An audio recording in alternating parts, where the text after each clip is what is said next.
Hello everyone, I am your educator Amit. I be teaching social studies, history, geography, economics and polity. आज की इस topic में हम लोग पढ़ने वाले हैं टॉपिक एयर का। ठीक है, अभी एयर के टॉपिक में हम लोग समझने वाले हैं कि एटमॉस्फेयर क्या होता है। ठीक है, एटमॉस्फेयर में 5 डिफरेंट टाइप्स ऑफ लेयर्स होती है। ठीक है, जैसे कि थर्मोस्फीयर, स्ट्रेटोस्फीयर, एक्सोस्फीयर। ठीक है, ये सारे स्फीयर्स को हम समझने वाले हैं यहाँ पे। फिर उसके बाद हम साइक्लोन को भी समझेंगे कि जो साइक्लोन है, उड़ीसा में जो साइक्लोन हुआ था, ठीक है, उसके बारे में हम लोग पढ़ने वाले। फिर उसके बाद हम रेन के बारे में पढ़ेंगे, जो रेन है उसके क्या क्या अलग अलग टाइप्स होते हैं। और ये सारी जो स्पीयर्स है, एटमॉस्फेरिक कंडीशन क्या होती है, बारिश कैसे होती है, अलग अलग एनवायरमेंट में, अलग अलग जो एनवायरमेंट की जो लेयर्स होते हैं उसमें क्या क्या एक्टिविटीज होती है, ये सारी चीजें हम ये चैप्टर में पढ़ने वाले। ठीक है, now before proceeding with the topic, if you people have any doubts, queries, you can connect me on Instagram, I am on YouTube as well. ठीक है, now let's begin with the topic. अभी ये जो air का जो topic है, इसमें हम एयर के बात तो करने ही वाले, एटमॉस्फेयर की हम यहाँ पे बात करेंगे। एटमॉस्फेयर मतलब क्या? एवरीथिंग अबव द स्काई, जो स्काई में है वो सब चीजें, उसको क्या बोला जा रहा है? एटमॉस्फेयर बोला जा रहा है। ठीक है, और earth is surrounded by the huge blanket. अभी अर्थ जो है वो एक बड़े ब्लैंकेट से सराउंडेड है। जो ब्लैंकेट किसका है? एयर का है। इसको क्या बोला जा रहा है? एटमॉस्फेयर बोला जा रहा है। यहाँ पे फोटो में आप लोग देख सकते हो, ये क्या है? अर्थ है। अभी ये जो अर्थ है, ये अर्थ के ऊपर अलग अलग क्या है? लेयर्स है। ठीक है, ये सेकेंड लेयर, ये थर्ड लेयर, ये फोर्थ लेयर, ये फिफ्थ लेयर। ठीक है, अभी पहली लेयर जो है ट्रोपोस्फियर है, फिर स्ट्रेटोस्फियर है, फिर मेसोस्फियर, थर्मोस्फियर, एक्सोस्फियर। ठीक है, ये अलग अलग लेयर जो है, ये अलग अलग लेयर ही अर्थ को क्या करती है? प्रोटेक्ट करती है। ठीक है, अभी सब लेयर्स को हम इन डिटेल देखने वाले।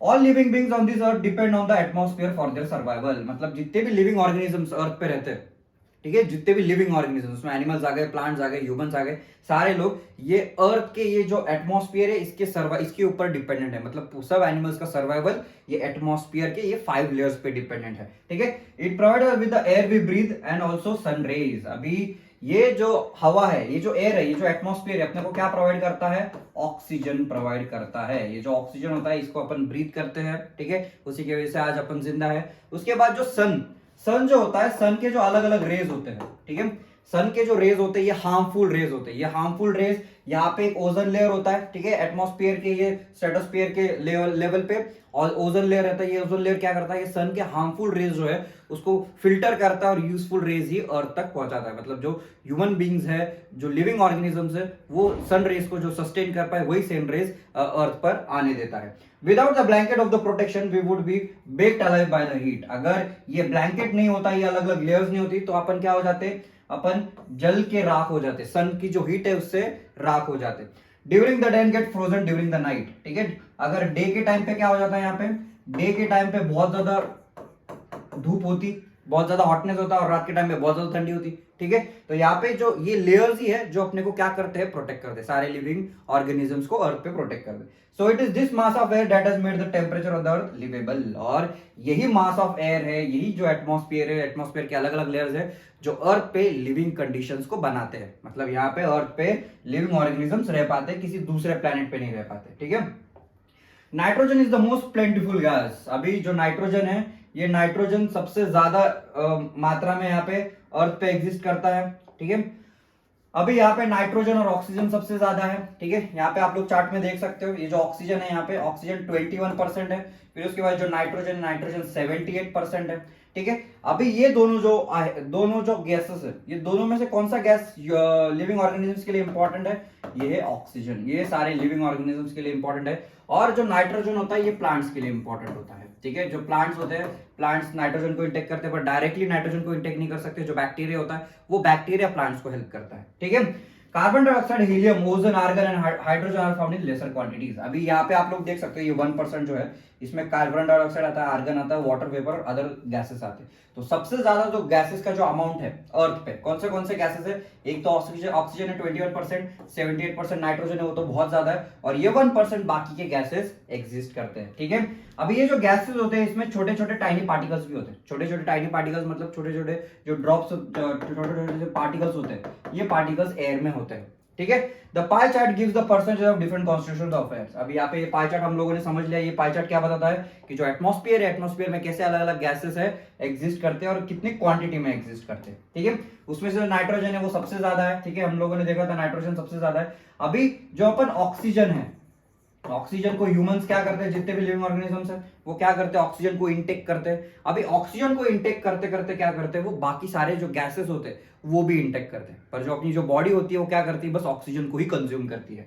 बट प्लांट्स नीड नाइट्रोजन, और जो प्लांट्स होते हैं ये प्लांट्स को क्या चाहिए होता है, नाइट्रोजन चाहिए होता है। ये सारे लिविंग, बाकी के जो लिविंग ऑर्गेनिजम्स होते हैं, एनिमल्स होते हैं, उनको ऑक्सीजन चाहिए, प्लांट्स को नाइट्रोजन भी चाहिए, ठीक है। They can not take nitrogen directly from the air. अभी जो प्लांट्स होते हैं वो डायरेक्ट एयर में जो नाइट्रोजन एग्जिस्ट करता है उसको डायरेक्टली कंज्यूम नहीं कर पाते। वो क्या करते हैं, बैक्टीरिया जो होता है वो बैक्टीरिया को नाइट्रोजन में सॉइल में कन्वर्ट कर देता है, सॉइल के पार्टिकल्स में कन्वर्ट कर देता है, और वही सॉइल के पार्टिकल्स से नाइट्रोजन जो है प्लांट्स को मिलता है, ठीक है। जो प्लांट्स है, ये प्लांट्स क्या करते हैं, इनहेल, जो कार्बन डाइऑक्साइड है उसको इनहेल करते हैं और ऑक्सीजन को बाहर देते हैं, ठीक है।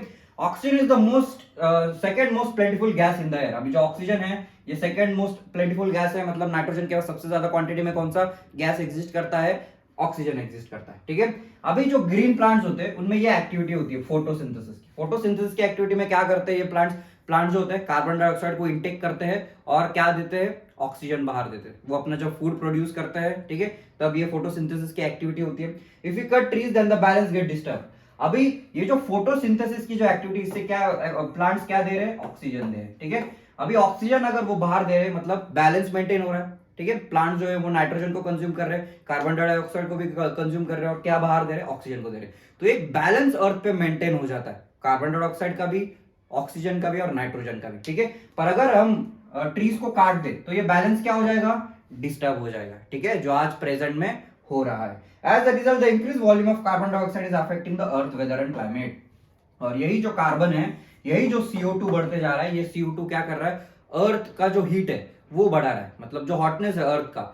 अगर ये अर्थ है, ये अर्थ का एक स्पेसिफिक टेम्परेचर होता है, ठीक है, पूरे अर्थ का एक स्पेसिफिक टेम्परेचर है, वो बढ़ते चले जा रहा है, जिसकी वजह से ग्लोबल वार्मिंग होते जा रही है। तो अगर हम ज्यादा प्लांट्स काटेंगे तो इसकी वजह से क्लाइमेट के बहुत सारे चेंजेस होते हैं, वेदर चेंज हो जाता है, क्लाइमेट चेंज हो जाता है, ठीक है। Green plants use carbon dioxide to make their food. अभी जो ग्रीन प्लांट्स है वो क्या करते हैं, कार्बन डाइऑक्साइड को यूज करते हैं, मतलब CO2 को यूज करते हैं, क्या बनाने के लिए, अपना खुद का फूड बनाने के लिए, ठीक है। और ह्यूमंस और एनिमल्स रिलीज कार्बन डाइऑक्साइड, और जो ह्यूमंस होते हैं और जो एनिमल्स होते हैं वो इंटेक क्या करते हैं, ऑक्सीजन को इंटेक करते हैं और बाहर क्या देते हैं, कार्बन डाइऑक्साइड देते हैं। और प्लांट्स क्या करते हैं, कार्बन डाइऑक्साइड को इंटेक करते हैं और ऑक्सीजन बाहर देते हैं। The amount of carbon dioxide release by the humans और animals seems to be equal to the amount used by the plants. मतलब जो एनिमल्स है, ठीक है, जो एनिमल्स है, मतलब ह्यूमंस भी एनिमल्स में ही आ जाते हैं, ठीक है, ह्यूमंस और ये प्लांट्स। अभी प्लांट्स क्या कर रहे हैं, ये प्लांट्स अंदर CO2 को लेते हैं और ऑक्सीजन देते हैं, ठीक है, ऑक्सीजन को देते हैं। एनिमल्स क्या करते हैं, ऑक्सीजन को कंज्यूम करते हैं और CO2 को बाहर देते हैं। मतलब इससे क्या हो रहा है, बैलेंस हो जाता है दोनों से। However the balance is upset by the burning of fuels. पर ये जो बैलेंस है ये डिस्टर्ब कैसे हो रहा है, जो ह्यूमंस है वो फ्यूल्स बर्न कर रहे हैं, हम पेट्रोल यूज करते हैं, हम डीजल यूज करते हैं, हम कोल यूज करते हैं, तो इसकी वजह से कार्बन डाइऑक्साइड रिलीज होता है, उसकी वजह से जो अर्थ है उसका हॉटनेस, अर्थ का टेम्परेचर बढ़ जाता है, ठीक है।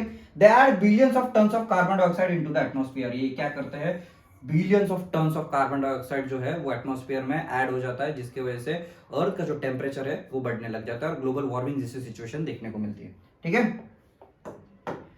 अभी अर्थ के एटमॉस्फेयर के बारे में देखते हैं। अर्थ के एटमॉस्फेयर में 5 लेयर्स है, ठीक है, जैसे हमने डिस्कस किया था 5 लेयर्स है। अभी पहला जो लेयर है वो ट्रोपोस्फियर का आता है, ठीक है, मैं प्रॉपर डायग्राम दिखा देता हूं आपको, यहाँ पे डायग्राम, ठीक है, ये डायग्राम देखो। अभी मैं आपको एक शॉर्टकट ट्रिक भी बताऊंगा, ये लेयर्स को याद कैसे करना है, ठीक है। पहला है ट्रोपोस्फियर, दूसरा है स्ट्रेटोस्फियर, तीसरा है मेसोस्फियर, फिर थर्मोस्फियर, एक्सोस्फियर। ये एक्सोस्फियर ये लास्ट है, ठीक है। 1 2 3 4 5 5 लेयर्स है, ठीक है। अभी ये 5 लेयर्स को याद कैसे करना है, ट्रोपोस्फियर का TR ले लिया, TR यहाँ पे, ठीक है। स्ट्रेटोस्फियर का ST ले लिया, ST यहाँ पे, ठीक है। थर्मोस्फियर का TH ले लिया, यहाँ पे TH, ठीक है। अभी यहाँ पे एक्सोस्फियर का EX, ठीक है। तो यहाँ पे हर एक वर्ड का एक जो पहले 2 अल्फाबेट्स है वो लिए और इससे हमने एक सेंटेंस क्रिएट कर दिया। क्या सेंटेंस है, ट्रस्ट मी दे एग्जिस्ट, ठीक है, ट्रस्ट मी दे एग्जिस्ट। तो ये क्या है, शॉर्टकट ट्रिक है, आप जिसे याद कर सकते हो अलग अलग लेयर्स। और ये लेयर जो है ये सीक्वेंस में ही याद होनी चाहिए, ऐसा नहीं कि स्टेटस और ट्रोपोस्फियर बोल दिया फिर सीधा एक्सोस्फियर बोल दिया। एक्सोस्फियर जो है वो लास्ट लेयर है, ये सीक्वेंस में ही आपको याद होना चाहिए। Trust me they exist, TR मतलब ट्रोपोस्फियर, ST मतलब स्ट्रेटोस्फियर, ME मतलब मेसोस्फियर, TH मतलब थर्मोस्फियर, EX मतलब एक्सोस्फियर, ठीक है। तो ये अलग अलग लेयर्स है। अब ये सारे लेयर को 1 बाय 1 देखते हैं। अभी पहला जो लेयर है, ये पहला लेयर कौन सा है, ट्रोपोस्फियर, ठीक है। पहला ट्रोपोस्फियर देखते हैं। अभी ये माउंट एवरेस्ट है, ये माउंट एवरेस्ट आपको पता है ये माउंटेन है, एग्जिस्ट करता है। अभी माउंटेन जो है, ये माउंटेन के ऊपर ये डॉटेड लाइन जो दिख रही है, यहां तक ट्रोपोस्फियर एग्जिस्ट करता है। मतलब यहां से सी लेवल से 12 किलोमीटर तक, कितना किलोमीटर, 12 किलोमीटर तक कौन सा स्फीयर एग्जिस्ट करता है, ट्रोपोस्फियर एग्जिस्ट करता है। अभी जो ट्रोपोस्फियर है, ये ट्रोपोस्फियर इक्वेटर में सबसे ज्यादा उसकी हाइट है और पोल्स पे उसकी हाइट कम है। क्यों? क्योंकि आप लोगों को पता है अर्थ जो है वो क्या है, जियोइड शेप में है। जियोइड शेप मतलब क्या, bulging at the equator and flatten at the poles. मतलब यहाँ पे जो पोल्स है उसका डिस्टेंस कम होता है पर इक्वेटर पे डिस्टेंस ज्यादा है, ठीक है। इसकी वजह से क्या हो जाता है कि जो ट्रोपोस्फियर, ये ट्रोपोस्फियर इक्वेटर पे उसका डिस्टेंस, उसकी हाइट ज्यादा है as compare to the poles, ठीक है। अभी यहाँ पे जो जितनी भी वेदर एक्टिविटी है, जितना भी फोटोसिंथेसिस होता है, जितना भी गैसेस एग्जिस्ट करते हैं, वाटर वेपर एग्जिस्ट करता है, पूरा एटमॉस्फेयर जो एग्जिस्ट करता है यहाँ पे ट्रोपोस्फियर में एग्जिस्ट हो रहा है, ठीक है। मतलब जो ऑक्सीजन अपने को मिल रहा है वो ट्रोपोस्फियर में ज्यादा है, ठीक है। और ये जो टेम्परेचर है, यहाँ पे टेम्परेचर क्या होता है, जैसे आप हाइट से बढ़ते बढ़ते जाते हैं, फॉर एग्जाम्पल सी लेवल से आप जैसे हाइट में ऊपर चले जाते हो तो इसके वजह से क्या हो जाता है, जो टेम्परेचर है वो कम होने लग जाता है, मतलब ऊपर जाके आपको ठंडी लगती है। अभी यहाँ पे हिमालय में देख सकते हो आप, हिमालय के आप अगर बॉटम में हो तो यहाँ पे आपको गर्मी दिखेगी, पर हिमालय से जैसे ऊपर ऊपर जाते हो तो वहां पे स्नो कवर्ड एरिया होता है। क्या होता है, स्नो कवर्ड एरिया होता है। क्यों स्नो कवर्ड एरिया होता है, क्योंकि वहां पे ठंडी ज्यादा है, ठीक है। अभी ट्रोपोस्फियर का और दिया है यहाँ पे, ये ट्रोपोस्फियर जो है ये डेंसेस्ट एटमॉस्फेरिक लेयर है। डेंसेस्ट मतलब क्या है यहाँ पे, डेंसेस्ट मतलब it is compressed bye the weight of the rest of the layers. मतलब ये जो ट्रोपोस्फियर है, ये ट्रोपोस्फियर सबसे फर्स्ट लेयर एग्जिस्ट करती है, उसके ऊपर और 4 लेयर है, इसकी वजह से ये सबसे ज्यादा डेंस है। अभी जितनी भी वेदर एक्टिविटी होती है, मतलब बारिश होगी, ठीक है, जो भी क्लाउड्स फॉर्म होंगे, ये सारा कहां पे होता है, या ट्रोपोस्फियर में होता है। सारी वेदर एक्टिविटी, बारिश होगी, बर्फ पड़ेगी, ठीक है, हेल होगा या स्नोबॉल्स पड़ेंगे, सारे एक्टिविटी जो होगी ये ट्रोपोस्फियर में होगी, ठीक है। और जितने भी फ्लाइट्स उड़ते हैं, एविएशन मतलब जितने भी एयरप्लेन्स उड़ते हैं वो कहाँ उड़ते हैं, ये ट्रोपोपॉज में उड़ते हैं। ट्रोपोपॉज मतलब क्या होता है, ट्रोपोस्फियर जहां से खत्म होता है उसको ट्रोपोपॉज लेयर बोला जाता है। तो जो फ्लाइट्स होती है या कमर्शियल जेट्स होते हैं, वो क्या करते हैं, ये ट्रोपोस्फियर के थोड़ा सा ऊपर उड़ते हैं, ठीक है। मतलब क्लाइमेट एक्टिविटी नहीं होती वहां पे, उसके थोड़ा ऊपर वो उड़ते हैं, ठीक है। अभी नेक्स्ट है स्ट्रेटोस्फियर। अभी स्ट्रेटोस्फियर की बात करते हैं। स्ट्रेटोस्फियर जो है, हमने पहले ट्रोपोस्फियर देख लिया था, ये ट्रोपोस्फियर 12 किलोमीटर तक, ये ट्रोपोस्फियर 12 किलोमीटर। अब ये 12 किलोमीटर से जो ऊपर है, ये कितना, 12 to 50 किलोमीटर जो है, ये कौन सा एग्जिस्ट करता है, ये स्ट्रेटोस्फियर एग्जिस्ट करता है, ठीक है। अभी अर्थ का जो सबसे इंपॉर्टेंट जो ओजोन लेयर है वो भी यहाँ पे एग्जिस्ट करता है। यहाँ पे आप लोग देख सकते हो ये क्या है, ओजोन लेयर है। ये पूरा जो है ये ओजोन लेयर है। अभी ओजोन लेयर क्या करता है, सन के जो हार्मफुल रेज होते हैं उसको फिल्टर करता है, उसको फिल्टर करके जो यूजफुल रेज होते हैं वो अर्थ तक पहुंचाने का काम करता है, ठीक है। अगर ये ओजोन लेयर नहीं होती तो जितने भी लिविंग ऑर्गेनिज्म है, प्लांट्स, एनिमल्स है, सब लोग ये सन की जो रेज है उससे मर जाते हैं, ठीक है। तो ये ओजोन लेयर ही है वो क्या कर रही है, प्रोटेक्ट कर रही है। ओजोन लेयर कहाँ पे, स्ट्रेटोस्फियर में है, ठीक है। Heat is produce due to the formation of ozone. अभी यहाँ पे जो स्ट्रेटोस्फियर है, ये यहाँ पे टेम्परेचर बहुत ज्यादा होता है। क्यों टेम्परेचर सबसे ज्यादा होता है, क्योंकि यहाँ पे ओजोन लेयर एग्जिस्ट कर रहा है। ओजोन लेयर क्या करता है, सन के जितने भी रेज होते हैं उसको एब्जॉर्ब करता है। तो एब्जॉर्ब करेगा तो सन के रेज एब्जॉर्ब करेगा तो यहाँ पे टेम्परेचर तो बढ़ ही जाएगा। तो ये जो लेयर है यहाँ पे क्या है, यहाँ पे टेम्परेचर सबसे ज्यादा है, ठीक है। अभी यहाँ पे कोई ज्यादा क्लाउड्स एग्जिस्ट नहीं करते, वेदर फ्री और क्लाउड फ्री एरिया होता है, पर कुछ पोलर स्ट्रेटोस्फेरिक क्लाउड्स यहाँ पे एग्जिस्ट करते हैं, ठीक है। और जितने भी जेट प्लेन्स होते हैं, जो फाइटर जेट प्लेन्स होते हैं, ठीक है, ये फाइटर जेट प्लेन्स यहाँ पे उड़ते हैं। अभी नेक्स्ट है मेसोस्फीयर। अभी मेसोस्फीयर जो है ये 50 to 80 किलोमीटर तक एग्जिस्ट करता है, ठीक है। ये स्ट्रेटोस्फीयर खत्म हो गया, ठीक है। ये मेसोस यहाँ से कितना, 50 to 80 किलोमीटर, ठीक है। 50 to 80 किलोमीटर तक कौन सा है, मेसोस्फीयर। अभी मेसोस्फीयर जो है ये सबसे कोल्डेस्ट लेयर बोल सकते हो। यहाँ पे -85 to -120 डिग्री का टेम्परेचर रहता है, ठीक है। अभी जितने भी जो मेटेराइड्स होते हैं, ठीक है, मेटेराइड्स होते हैं या मीटियर्स होते हैं, ये दोनों यही लेयर पे बर्न हो जाते हैं, ठीक है। आप लोगों ने देखा होगा बहुत सारी मूवीज में होता है, जो मेटेराइड्स होता है वो आसमान से जलते जलते अर्थ पे गिरता है। तो वो जलना कब शुरू होता है, ये लेयर से, मेसोस्फीयर की लेयर से वो जलना शुरू हो जाता है, ठीक है। अभी यहाँ पे दो स्पेसिफिक वर्ड्स है, एक मेटियोर है, ठीक है, एक मेटियोर है और एक मेटेराइट है। अभी ये दोनों में डिफरेंस क्या होता है। अभी मेटेर मतलब क्या होता है, मेटेर मतलब जब कोई भी पत्थर, कोई भी डेब्रिज, ठीक है, बाहर से स्पेस से आने वाला जो पत्थर जब तक हवा में है, जब तक हवा में है, ठीक है, और वो भले आग का गोला बन जाए पर हवा में है तब तक उसको मेटेर बोलेंगे। और जब वो अर्थ पे गिर जाएगा, ठीक है, वो आग का पत्थर जब अर्थ पे गिर जाएगा इसको क्या बोलेंगे, मेटेओराइट बोलेंगे, ठीक है। ये दोनों का वर्ड है, थोड़ा सा डिफरेंट मीनिंग है, लगभग वर्ड्स सेम है, ठीक है।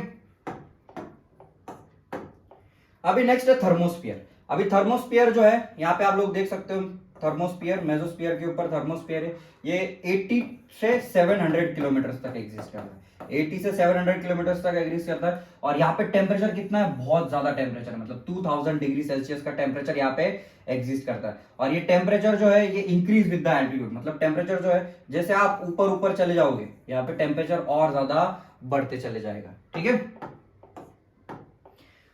अब ये जो थर्मोस्फीयर है, थर्मोस्फीयर में आपको नॉर्दर्न लाइट्स भी देखने को मिलेंगी, सदर्न लाइट्स भी देखने को मिलेगी, ठीक है। जो सदर्न लाइट्स होती है ये सदर्न लाइट्स है, ठीक है। आप आसमान में ये ऐसा लाइट्स आप लोग देख सकते हो, फोटो में दिया है, और ये नॉर्दर्न लाइट्स होते हैं, ठीक है। ये नॉर्दर्न लाइट्स थर्मोस्फीयर में एग्जिस्ट करते हैं, और आप लोग कहां से देख सकते हो, नॉर्थ पोल साउथ पोल से देख सकते हो। अलास्का का जो एरिया है वहां से भी ये लाइट्स आपको दिखते हैं, ठीक है। अभी जो इंटरनेशनल स्पेस स्टेशन है, ठीक है, वर्ल्ड के कुछ कंट्रीज है जिनके पास खुद के उनके स्पेस क्राफ्ट होते हैं, स्पेस एजेंसीज उनकी खुद की होती है, उन्होंने क्या किया अपना खुद का एक इंटरनेशनल स्पेस स्टेशन बनाया। मतलब वहां पे जितने भी एस्ट्रोनॉट्स है इनको यहाँ पे रखा जाता है, यहाँ पे वो रहते हैं और फिर पूरे स्पेस को क्या करते हैं, वो एक्सप्लोर करते हैं, ठीक है। फिर पूरा उनका एक मिशन होने के बाद वापस यहाँ पे आते हैं, फिर वापस उनको अगर अर्थ पे आना है फिर यहाँ से अर्थ पे जाते हैं, ठीक है। तो यहाँ पे रहने की उनकी क्या होती है, कंडीशन होती है। इसको क्या बोला जा रहा है, इंटरनेशनल स्पेस स्टेशन बोला जा रहा है, ठीक है। अभी लास्ट है एक्सोस्फीयर। अभी जो एक्सोस्फीयर है, एक्सोस्फीयर 700 से लेके कितना है लास्ट, 10,000 किलोमीटर तक, 700 से लेके 10,000 किलोमीटर तक ये लास्ट लेयर है, ठीक है। और ये हाईएस्ट लेयर भी इसको बोला जा रहा है, ये लास्ट लेयर है। तो यहाँ पे जितने भी गैसेस यहाँ तक पहुंचेंगे वो सीधा स्पेस में रिलीज हो जाएंगे, they will escape into the space. और यहाँ पे कोई वेदर एक्टिविटी देखने को आपको नहीं मिलेगी, क्योंकि ये क्या है, लास्ट लेयर, ये 5th लेयर है एटमॉस्फेयर का, ठीक है।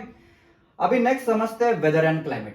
अभी ये वेदर एंड क्लाइमेट ये दोनों अलग अलग वर्ड है, ये दोनों का मीनिंग समझते हैं, ठीक है। बहुत सारे लोगों को ऐसा लगता है कि वेदर और क्लाइमेट सेम ही होता है, वेदर क्लाइमेट सेम नहीं होता। अभी वेदर मतलब क्या, फॉर एग्जांपल आप अभी आपके घर में बैठे होंगे तो आपके घर के बाहर, खिड़की के बाहर जो भी आज क्लाइमेट चल रहा होगा, अगर बारिश चल रही होगी तो वेदर बारिश वाला है, अगर गर्मी चल रही होगी तो वेदर गर्मी वाला है, ठीक है। But on the other hand जो क्लाइमेट है ये किसकी बात करता है, एवरेज की बात करता है, एवरेज की बात करता है। मतलब एक स्पेसिफिक एरिया में, मतलब लगभग 30 इयर्स का पीरियड यहाँ पे डिस्कस किया जा रहा है। कितने इयर्स का, 30 इयर्स का। एक स्पेसिफिक एरियाज में 30 साल तक एवरेज कौन सा क्लाइमेट रहा उसको क्लाइमेट बोला जाता है। पर आज एट प्रेजेंट में अगर किसी हम क्लाइमेट की अगर बात करें तो उसको क्या बोला जा रहा है, वेदर बोला जा रहा है, ठीक है।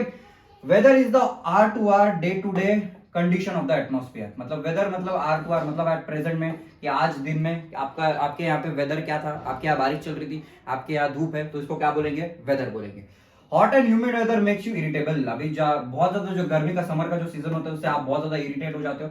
पर जो प्लेजेंट और बिजी, मतलब अच्छी हवाएं चल रही है, तो ये जो क्लाइमेट होता है ये आपको बहुत अच्छा लगता है, चेयरफुल क्लाइमेट लगता है, ठीक है। अभी जो वेदर होता है ये डे टू डे चेंज हो सकता है, पर climate day to day change हो सकता है क्या, नहीं। इसको कितने साल से हम कंपेयर कर रहे हैं, 30 इयर्स का एवरेज से हम कंपेयर कर रहे हैं। वेदर आज का चेंज हो सकता है, आज बारिश पड़ रही, कल धूप पड़ेगी, कल धूप पड़ रही है, परसों स्नो पड़ सकता है, इसको क्या बोलेंगे, वेदर बोलेंगे। जो क्लाइमेट, अगर हम उसकी क्लाइमेट की अगर बात करें, क्लाइमेट चेंज नहीं होता, वो 30 इयर्स का एवरेज होता है, एटलीस्ट 30 इयर्स, ठीक है। इसीलिए आपको पता होगा कि ये जो वेदर फोरकास्ट होता है, आप लोग न्यूज चैनल्स देखते होंगे, वो फोरकास्ट बताते हैं कि अभी अगले दो दिन तक बारिश आएगी नहीं आएगी, उसका फोरकास्ट आपको बताते हैं, ठीक है।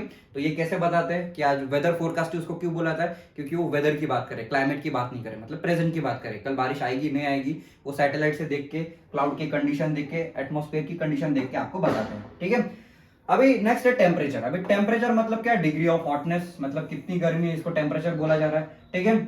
अभी temperature of the atmosphere changes not only between day and night but also from season two season. अभी ये जो टेम्परेचर है ये बस दिन और रात में चेंज होता है। आप लोगों ने ऑब्जर्व किया होगा बहुत बार कि जो दिन होता है उसमें टेम्परेचर ज्यादा होता है और रात में टेम्परेचर कम हो जाता है, क्योंकि सन नहीं निकलता बाहर, तो सन जो टेम्परेचर बढ़ता है अर्थ का वो सन की वजह से बढ़ता है। तो दिन में क्या होता है, धूप ज्यादा होती है तो टेम्परेचर ज्यादा होता है, रात में धूप नहीं होती है तो ठंडी लगने लग जाती है। अभी यही टेम्परेचर सीजन टू सीजन भी चेंज होता है। समर सीजन में टेम्परेचर बहुत ज्यादा होता है, रेनी सीजन में टेम्परेचर और कम हो जाता है, और विंटर में तो और ही कम हो जाता है, ठीक है। तो सीजन टू सीजन भी टेम्परेचर चेंज हो रहा है। अभी यहाँ पे इंसोलेशन की बात हो रही है। इंसोलेशन मतलब क्या होता है, मतलब सन के जब रेज आते हैं, ठीक है, अर्थ पर, ये अगर अर्थ है, ये सन है, ये अर्थ है, ये सन है यहाँ पे। अभी ये जो सन है, सन के रेज आते हैं, डायरेक्टली हिट करते हैं किसको, अर्थ को। अभी अर्थ क्या करता है, अर्थ के पास जो सनरेज आते हैं, अर्थ का और एक लेयर है एटमॉस्फेयर का, ठीक है, ये क्या है, एटमॉस्फेयर।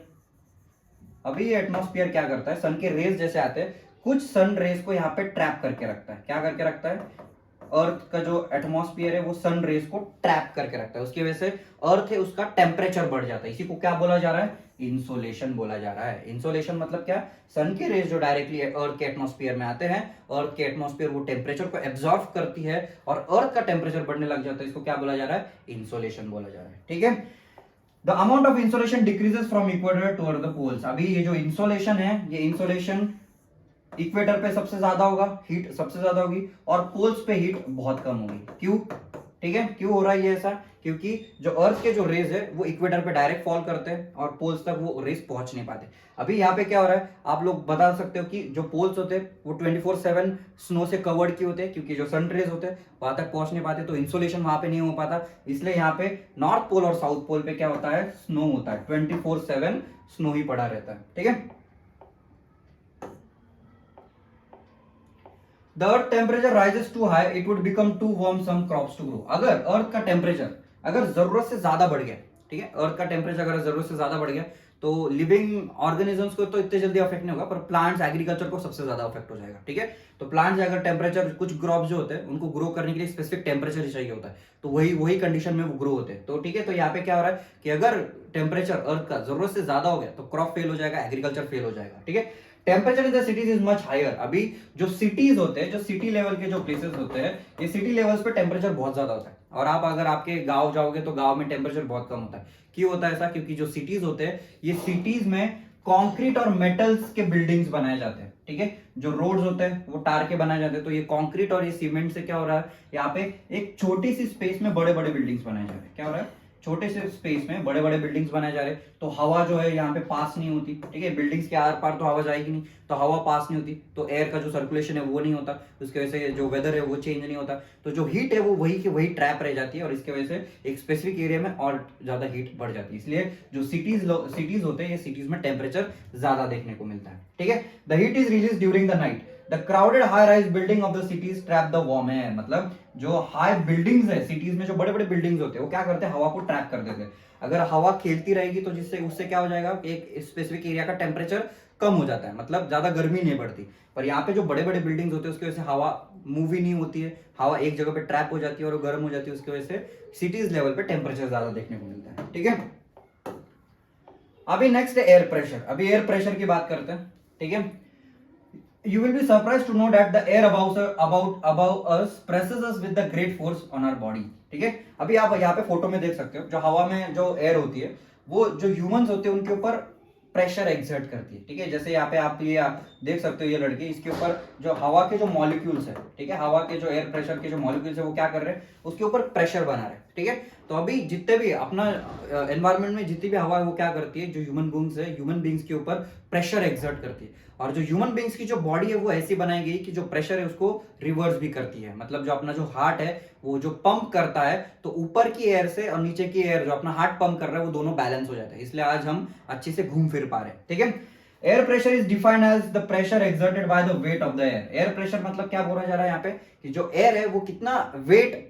प्रेस कर रही है, ठीक है, अर्थ पे, या वेट ऑफ द एयर, इसको क्या बोला जा रहा है यहाँ पे? एयर प्रेशर बोला जा रहा है। As we go up the layers of the atmosphere, the pressure falls rapidly। अभी जैसे एटमॉस्फेयर में हम ऊपर चले जाते हैं, इसकी वजह से क्या हो जाता है? प्रेशर कम होता चला जाता है। The air pressure is highest at the sea level and decreases with the height. मतलब एयर प्रेशर जो है वो सबसे ज्यादा कहाँ देखने को मिलेगा? सी लेवल पे, मतलब सबसे बॉटम लेवल पे एयर प्रेशर सबसे ज्यादा होता है, और जैसे आप नीचे से ऊपर चले जाते हो, माउंटेन्स के ऊपर चले जाते हो, हिमालय में जाते हो, तो एयर प्रेशर क्या होने लग जाता है? कम होने लग जाता है। ठीक है, horizontally the distribution of air pressure is influenced by temperature. अभी हॉरिजॉन्टली मतलब हॉरिजॉन्टल क्या होता है? स्लीपिंग लाइंस होता है। ठीक है, ये स्लीपिंग लाइंस हो गए। अभी जो एयर है वो एयर मूव कैसे होती है? ठीक है, एयर जो मूव होती है, ये जो है आप याद रखना, ये कभी चेंज नहीं होगा, high pressure to low pressure.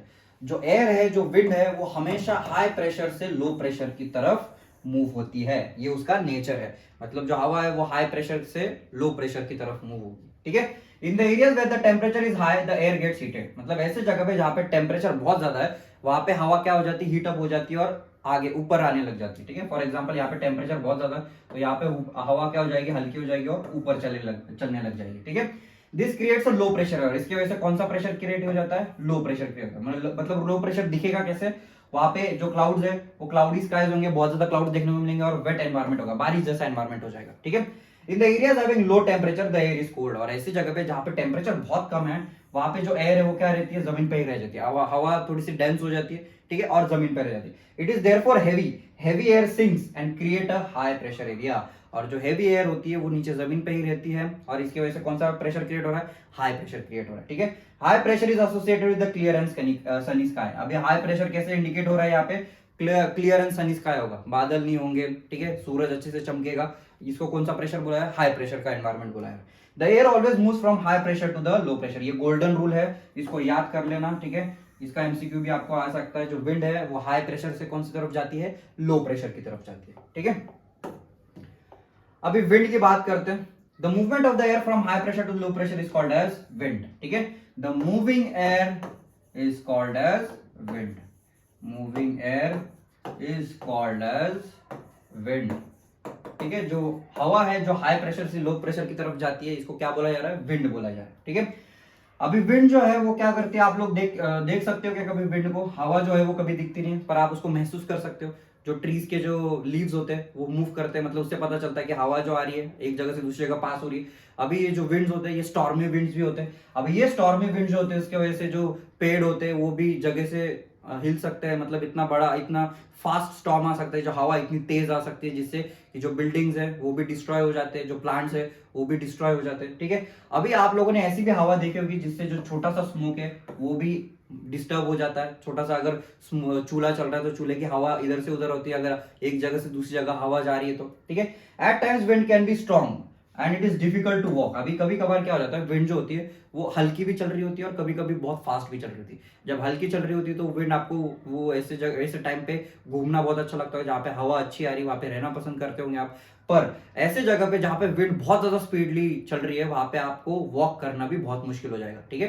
तो ऐसी जो फास्ट विंड होती है वो घर भी उड़ा के लेके जाती है, प्लांट्स ट्रीज को भी उखाड़ लेती है, ठीक है।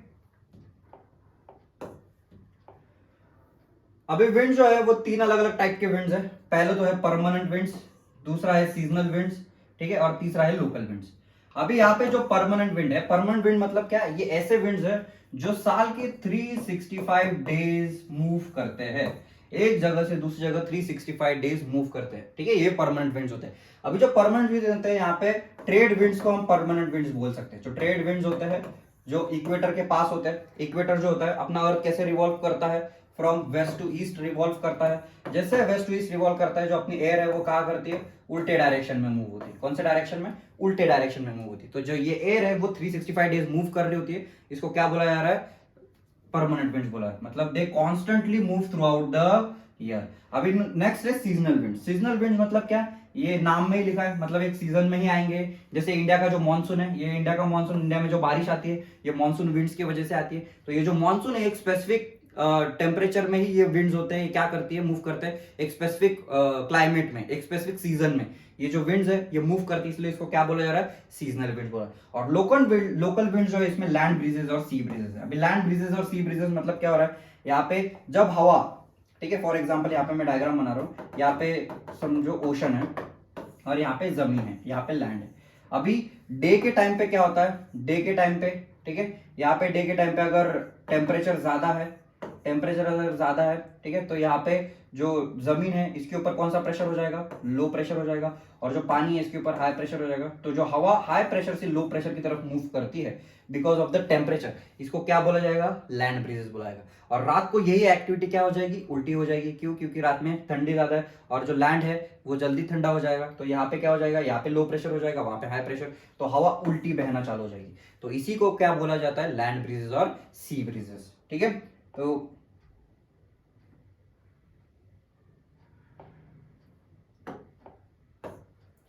ठीक है, चलो आगे बढ़ते हैं। नेक्स्ट है साइक्लोन। अभी ये छोटा सा आपके टेक्स्ट बुक में बॉक्स में दिया हुआ है, इसके बारे में डिस्कस कर लेते हैं, ठीक है। अभी जो उड़ीसा है, उड़ीसा में साइक्लोन की बात हो रही है।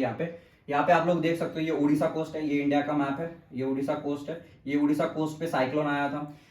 Odisha located in the eastern sea coast. अभी ये इंडिया का ये ईस्ट है, ये वेस्ट है, ये नॉर्थ है और ये साउथ है। तो ओडिशा कहाँ पे लाई करता है, ये ईस्टर्न कोस्ट पे लाई करता है, ठीक है। It is prone to cyclone that originate in the bay of Bengal, मतलब ये उड़ीसा है, यहाँ पे सबसे ज्यादा साइक्लोन देखने को मिलते हैं। क्यों? क्योंकि ये जो साइक्लोन है कहाँ पे ओरिजिनेट होता है, ये यहाँ पे बे ऑफ बंगाल में ओरिजिनेट होते हैं। ठीक है, अभी जो साइक्लोन आया था कब आया था, 18 अक्टूबर को आया था 1999 में, जिसने 5 डिस्ट्रिक्ट को क्या कर दिया था, 5 डिस्ट्रिक्ट को पूरा डिस्ट्रॉय कर दिया था। ठीक है, फिर उसके बाद और एक सुपर साइक्लोन आता है, कौन से तारीख को, 29 अक्टूबर को ही, मतलब यही मंथ में 1999 में ही कब आ रहा है ये, वहीं पे दूसरा साइक्लोन आ रहा है। इसके वजह से भी बहुत ज्यादा डेवास्टेशन लार्ज पोर्शन पे देखने को मिलता है। जो स्टेट है उसमें ट्रीज डिस्टर्ब हो जाते हैं, ट्रीज डिस्ट्रॉय हो जाते हैं, घर बिल्डिंग के बिल्डिंग डिस्ट्रॉय हो जाते हैं। ठीक है, अभी यहाँ पे 3 फैक्टर्स की वजह से डिस्ट्रॉय हो रही चीजें। क्यों? कौन से 3 फैक्टर्स है? पहले तो विंड वेलोसिटी, विंड वेलोसिटी मतलब कितने स्पीड से विंड है वो एक जगह से दूसरी जगह मूव करे। दूसरा बारिश कितनी आ रही है। तीसरा जो है टाइडल सर्ज है, जो ओशंस होते हैं उसके टाइडल सर्जेस होते हैं, मतलब ओशंस की जो टाइड्स होते हैं उसके वजह से क्या हो रहा है, डिस्ट्रक्शन होता है। प्लांट्स जो होते हैं वो डिस्ट्रॉय हो जाते हैं, बिल्डिंग्स जो होती है वो डिस्ट्रॉय हो जाती है। अभी high velocity of the wind से क्या होता है, जो ट्रीज है वो एक जगह से सीधा उखड़ के दूसरी जगह पे जा सकते हैं, मतलब जो रूट्स होते हैं, रूट्स के साथ ट्री जो होता है एक जगह से दूसरी जगह, ये जो विंड्स होती है वो उसको पुश कर देता है। उसके बाद जो कच्चे हाउसेज है, मतलब जो झोपड़ी वाले जो घर होते हैं वो तो हवा से ही उड़ जाते हैं। ठीक है, फिर उसके बाद जो पक्के हाउस है, मतलब सीमेंट से बनाए घर है, वो भी क्या हो जाते हैं, यहाँ पे डिस्ट्रॉय हो जाते हैं। और जो इंडस्ट्रियल शेड होते हैं, जो भी फैक्ट्रीज होती है, इंडस्ट्रीज होती है, उनके जो सेटअप होते हैं वो भी ये साइक्लोन की वजह से क्या हो जाते हैं, पूरे डिस्ट्रॉय हो जाते हैं। ठीक है, उसके बाद जो पावर सप्लाई मतलब जो इलेक्ट्रिसिटी आपको जो इससे आ रही है, ठीक है, जो पावर सप्लाई मतलब जो ये होते हैं वायर्स होते हैं इलेक्ट्रिसिटी के, जो घर घर तक इलेक्ट्रिसिटी पहुंचाने का काम करते हैं, वो भी ये साइक्लोन में क्या हो जाते हैं, डिस्टर्ब हो जाते हैं। फिर जो टेलीकॉम लाइंस है, मतलब आपका जो टेलीकॉम कनेक्शन होता है, इंटरनेट कनेक्शन होता है 5G का जो भी है, या टेलीफोन कनेक्शन, आपके घर में टेलीफोन होगा तो वो कनेक्शन भी क्या हो जाते हैं, ये ऐसे ऐसे टाइम पे वो खराब हो जाते हैं। ठीक है, अभी ये साइक्लोन की वजह से बहुत ज्यादा बारिश भी होने लगती है। अभी बहुत ज्यादा बारिश होने की वजह से क्या हो जाता है, बहुत ज्यादा अगर बारिश हो गई एक स्पेसिफिक जगह पे, ठीक है, जितनी चाहिए उससे ज्यादा बारिश होने लग गई तो उससे क्या हो सकता है, फ्लडिंग भी हो सकता है। मतलब फ्लड मतलब आपको पता है ना, मतलब जो पानी है सी लेवल जो है वो सी लेवल से बाहर पानी आने लग जाता है तो उसको फ्लडिंग बोला जाता है, और वो पूरी सिटीज में आ जाता है। ठीक है, the cyclone wind cause tidal waves that's of 20 kilometre. अभी साइक्लोनिक विंड जो है उसकी जो टाइडल वेव्स थे, वो कितने किलोमीटर से आ रहे थे, 20 किलोमीटर की स्पीड से आ रहे थे। ठीक है, inland and brought massive destruction to the coastal area, और इसके वजह से बहुत ज्यादा मैसिव डिस्ट्रक्शन ये कोस्टल एरियाज पे देखने को मिला। ठीक है, 7 to 10 meter high tidal wave, मतलब ये जो टाइडल वेव है, जो पानी की जो ऐसी ऐसी वेव होती है वो कितनी मीटर है, 7 to 10 मीटर हाई है। मतलब ये बहुत ज्यादा हो गया, मतलब बिल्डिंग की बिल्डिंग वो सीधा बहा के लेके जा सकती है। The cyclone originated at depression in the gulf of Thailand near the east of Port Blair. अभी ये जो डिप्रेशन फॉर्म हुआ था, ये जो साइक्लोन का जो डिप्रेशन फॉर्म हुआ था वो कहाँ पे हुआ था, ये यहाँ पे पोर्ट ब्लेयर के यहाँ पे हुआ था। ठीक है, अभी यहाँ पे जो पोर्ट ब्लेयर के यहाँ पे डिप्रेशन फॉर्म हो रहा है तो यहाँ से ये साइक्लोन कहाँ जाएगा, उड़ीसा ही जाएगा, मतलब इंडिया के ईस्टर्न कोस्ट में ही कहीं ना कहीं जाएगा। ठीक है, it intensify into the super cyclone and hit the area between the Ersama and Balikuda. ठीक है, बालीकुड़ा। अभी ये दोनों जगह के नाम है, कहाँ पे ये जगह, ये ओडिशा में है। मतलब यहाँ पे जो डिप्रेशन फॉर्म हो रहा है वो डिप्रेशन सीधा कहाँ पे हिट करता है, ये ओडिशा के शहर को हिट करता है। ठीक है, ओडिशा जो स्टेट है उसको हिट करता है। हाँ, अभी नेक्स्ट है the super cyclone swept the entire coast of Odisha including the cities of Bhubaneswar and Cuttack. अभी ये जो सुपर साइक्लोन है इसकी वजह से ये जो दो बड़े बड़े जो सिटीज है उसमें सबसे ज्यादा डिस्ट्रक्शन देखने को मिला, सबसे ज्यादा लॉस देखने को मिला। ठीक है, 30 मिलियन पीपल वर अफेक्टेड। कितने लोग अफेक्ट हुए थे इससे, 30 मिलियन। 1 मिलियन मतलब 10 लाख होता है। ठीक है, and large number of life stock, मतलब जितने भी गाय बकरी भैंस थे, इनके भी बहुत सारे जो एनिमल्स थे उनकी भी डेथ हुई है साइक्लोन की वजह से। ठीक है, और जितना भी एग्रीकल्चर हो रहा था, जितने भी क्रॉप्स ग्रो हो रहे थे वो भी क्या हो गए, सब डिस्ट्रॉय हो गए, क्योंकि जो साइक्लोन आता है साइक्लोन की वजह से एग्रीकल्चर का इंडस्ट्री वगैरह सब डिस्टर्ब हो जाता है। ठीक है, अभी इसमें सैलिनेशन हो रहा है। सैलिनेशन किसमें हो रहा है, जो एग्रीकल्चर लैंड है इसमें जो ओशन वाटर है वो एग्रीकल्चर लैंड पे मिक्स हो रहा है, एग्रीकल्चर लैंड पे जाके क्या हो रहा है, वहां तक पहुंच रहा है। तो इससे क्या हो जाएगा, जो एग्रीकल्चर लैंड है वो उसमें सैलिनिटी मतलब सॉल्ट कंटेंट बढ़ जाएगा। जो ओशन वाटर है अगर वो एग्रीकल्चर में चले जाएगा तो एग्रीकल्चर क्या हो जाएगा, खराब हो जाएगा, क्योंकि जो प्लांट्स होते हैं, जो एग्रीकल्चर क्रॉप्स होते हैं उसको फ्रेश वाटर चाहिए जिसमें सॉल्ट कंटेंट नहीं होता। ठीक है, अगर इससे सैलिनेशन अगर हो रहा है तो सॉइल की फर्टिलिटी भी खराब हो जाएगी। ठीक है, सॉइल भी इनफर्टाइल हो जाएगा और क्रॉप्स भी फेल हो जाएंगे। ठीक है, large tracts of sal teak and bamboo plantation have disappeared, और जितने भी ट्रीज प्लांट्स थे, बाम्बू के प्लांट्स थे, वो क्या हो गए, सीधा वैनिश हो गए। और जो मैंग्रोव फॉरेस्ट थे, ये मैंग्रोव फॉरेस्ट भी वैनिश हो गए। मतलब मैंग्रोव फॉरेस्ट जो होते हैं, ये आप लोग देख सकते हो, मैंग्रोव फॉरेस्ट यहाँ पे ये डिस्ट्रक्शन देख सकते हो आप लोग, ठीक है। ये जो डिस्ट्रक्शन है देखो कैसे, अगर साइक्लोन आता है तो कैसे पेड़ गिर जाते हैं, जो पूरे बिल्डिंग्स है, ये छोटे छोटे जो कच्चे घर होते हैं ये भी क्या हो जाते हैं, टूट जाते हैं। और यहाँ पे जो मैंग्रोव फॉरेस्ट है, कहाँ पे, प्रदीप पे और कोणार्क पे, उड़ीसा में जो मैंग्रोव फॉरेस्ट वहाँ पे देखने को मिल रहे हैं, तो वहाँ पे ये मैंग्रोव फॉरेस्ट भी क्या हो गए, वैनिश हो गए, ठीक है, डिसअपियर हो गए साइक्लोन की वजह से। अभी नेक्स्ट है मॉइस्चर। अभी मॉइस्चर के बारे में समझते हैं। When water evaporates from land, it becomes water vapor. अभी जो पानी है, जब पानी इवेपोरेट होता है, फॉर एग्जाम्पल ये अगर रिवर है और सन जो है, ये सन के रेज अगर यहाँ पे पड़ रहे हैं तो इसकी वजह से पानी क्या हो जाता है, वाटर वेपर में कन्वर्ट हो जाता है, ठीक है। अभी वाटर मॉइस्चर, जब वाटर वेपर जब एयर में आ जाता है तो इसी को क्या बोला जा रहा है, ह्यूमिडिटी बोला जा रहा है। मतलब water contained in the air is called as humidity. When the air full of water vapor, it is a humid day. As the air gets warmer, its capacity to hold water vapor increases. मतलब जैसे एक हवा जो है जितनी ज्यादा heat up होते चले जाती है, जितना टेम्परेचर बढ़ते चला है, उसकी और वाटर होल्डिंग कैपेसिटी बढ़ने लग जाती है, ठीक है। And it becomes more and more humid, और इसी की वजह से वो और ज्यादा ह्यूमिड होने लग जाता है। On a humid day, clothes take longer to dry and sweat from our body does not evaporate easily, making us feel uncomfortable.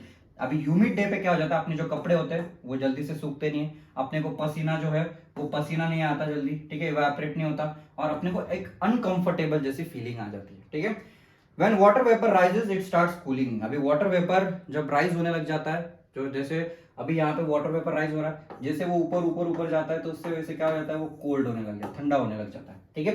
Clouds are just masses of such water droplets. अभी ये जो clouds है, ठीक है, अभी ये जो stems होते हैं ना, इवेपोरेट होके जो हवा पानी से ऊपर जा रही है, ये कन्वर्ट हो जाती है, कंडेंस हो जाती है, किसमें, वाटर ड्रॉपलेट्स में, और इसको क्या बोला जा रहा है, क्लाउड बोला जा रहा है। अभी जो क्लाउड्स है, क्लाउड्स की जब कैपेसिटी, क्लाउड बहुत ज्यादा हैवी हो जाता है, ठीक है, वाटर कंटेंट से बहुत ज्यादा हैवी हो जाता है, तो उसकी वजह से क्या होता है, बारिश होती है, मतलब प्रेसिपिटेशन होता है। When the clouds become too heavy to float in the air, then it precipitates, मतलब उसकी बारिश होने लग जाती है। Jet planes flying in the sky leave white trail behind them. आप लोगों ने देखा होगा बहुत बार स्काई में, जब ये एरोप्लेन ऐसे चल रहा होता है उसके पीछे ये व्हाइट व्हाइट होता है, ठीक है। ये व्हाइट व्हाइट क्यों होता है, क्योंकि ये जो मॉइस्चर होता है, ये मॉइस्चर जब प्लेन जो होता है, ये प्लेन मॉइस्चर रिलीज करता है और उससे छोटे छोटे क्लाउड्स फॉर्म होते हैं, इसलिए अपने को क्या होता है, ये व्हाइट व्हाइट दिखता है। Leave the white trail behind them, the moisture from their engine condenses, we see the trail condense moisture from some time when there is no air movement to disturb it. और इसके वजह से जो moisture है वो condense हो जाता है और उसपे छोटे छोटे क्या हो जाते हैं, बादल फॉर्म हो जाते हैं, और वो अपने को ऐसे देखने को मिलता है, ठीक है।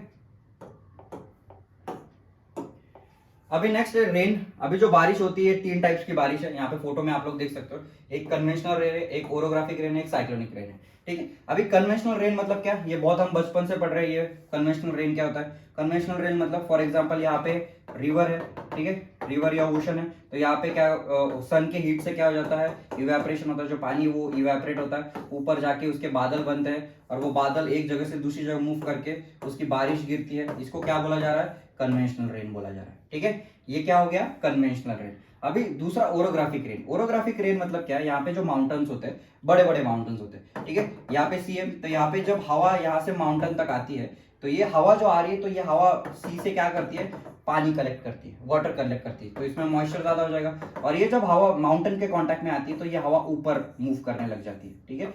जैसे हवा ऊपर मूव करने लग जाती है तो वो हवा क्या हो जाती है, कोल्ड हो जाती है, और कोल्ड होने की वजह से, वो हैवी होने की वजह से ये ऊपर ही बारिश होने लग जाती है। इसी को क्या बोला जा रहा है, ओरोग्राफिक रेन। यहाँ पे देख सकते हो आप लोग, ये जो माउंटेन है, ये माउंटेन के यहाँ पे बादल फॉर्म हो गया और यहाँ पे बारिश ज्यादा हो रही है, ठीक है।